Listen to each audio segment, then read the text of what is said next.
Hi and welcome to this channel, and today on this channel we are going to be dealing with human reproduction, which is a part of 12th biology of CBSE.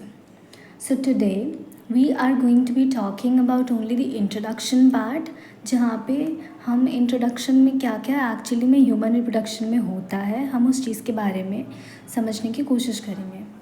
तो सबसे पहले human reproduction के introduction part को देख लेते हैं, और यहाँ पे एनसीईआरटी पूरी की पूरी कवर करी जाएगी। तो अगर आप इंटरेस्टेड हो तो please make sure to subscribe my channel so that will grow together. तो आज के फर्स्ट वीडियो में we are going to be talking about human reproduction. तो ह्यूमन रिप्रोडक्शन होता क्या है और कैसे ह्यूमन रिप्रोडक्शन को हम अच्छे से समझ सकते हैं।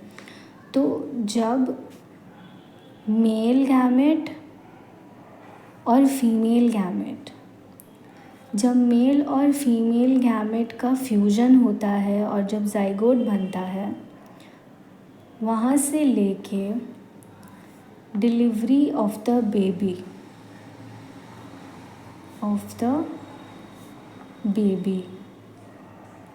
इस पूरे प्रोसेस को हम ह्यूमन रिप्रोडक्शन कहेंगे।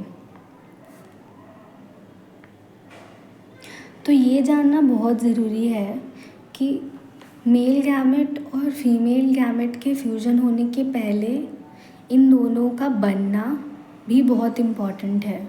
तो इनका बनना भी हम डिस्कस करेंगे ह्यूमन रिप्रोडक्शन में, जिसमें हम मेल गैमेट कैसे बनता है और फीमेल गैमेट कैसे बनता है उसके बारे में जानेंगे। जब हम इन दोनों के बारे में जान लेंगे, उसके बाद हम जानेंगे इन लोगों का फ्यूजन कैसे होता है।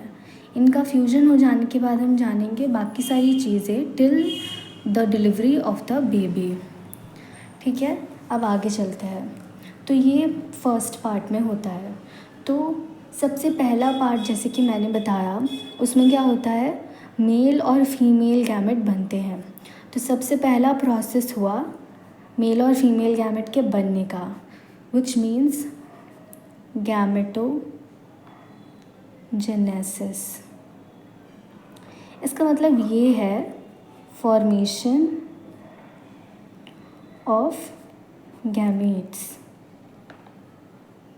ओके, ये हमारा फर्स्ट प्रोसेस होता है ह्यूमन रिप्रोडक्शन के अंदर।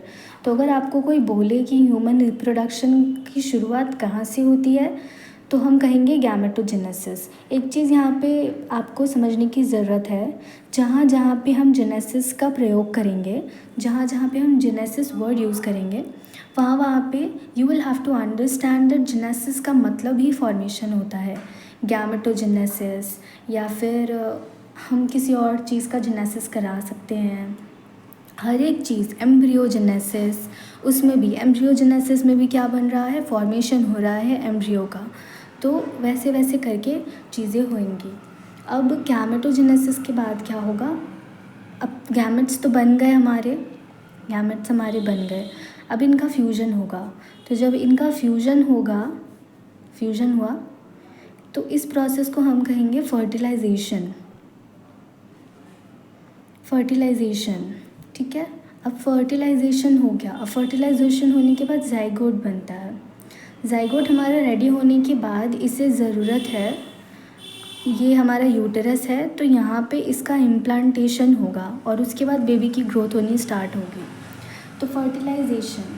लेकिन इन दोनों के बीच में एक और प्रोसेस आता है जिसको हम यहाँ पे नाम देंगे इंसेमिनेशन। इसमें क्या होगा, जो अब इन दोनों के बनने के बाद हमें एक चीज़ और ध्यान देना होगा कि ये जो मेल गैमेट है इसको ट्रांसफ़र करना पड़ेगा फीमेल में, तभी जाके फर्टिलाइजेशन पॉसिबल है, क्योंकि मेल गैमेट मेल में होगा और फीमेल गैमेट फीमेल में होगा।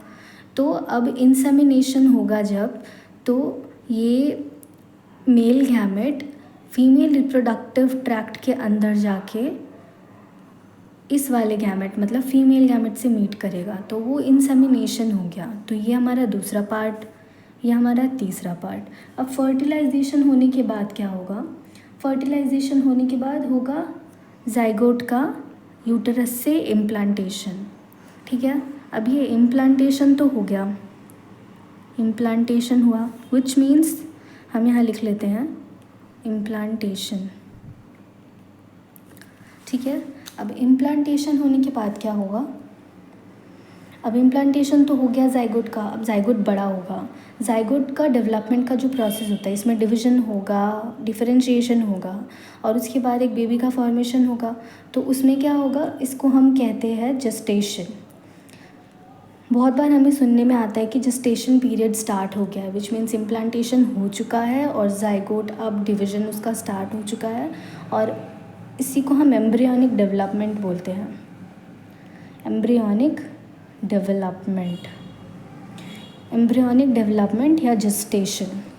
ठीक है। अब जेस्टेशन हो जाने के बाद अब बेबी बड़ा हो गया है, अब बड़ा हो गया है विच मीन्स 9 महीने के बाद will have to take the baby out, तो उसे हम कहेंगे parturition, which means delivery of the baby.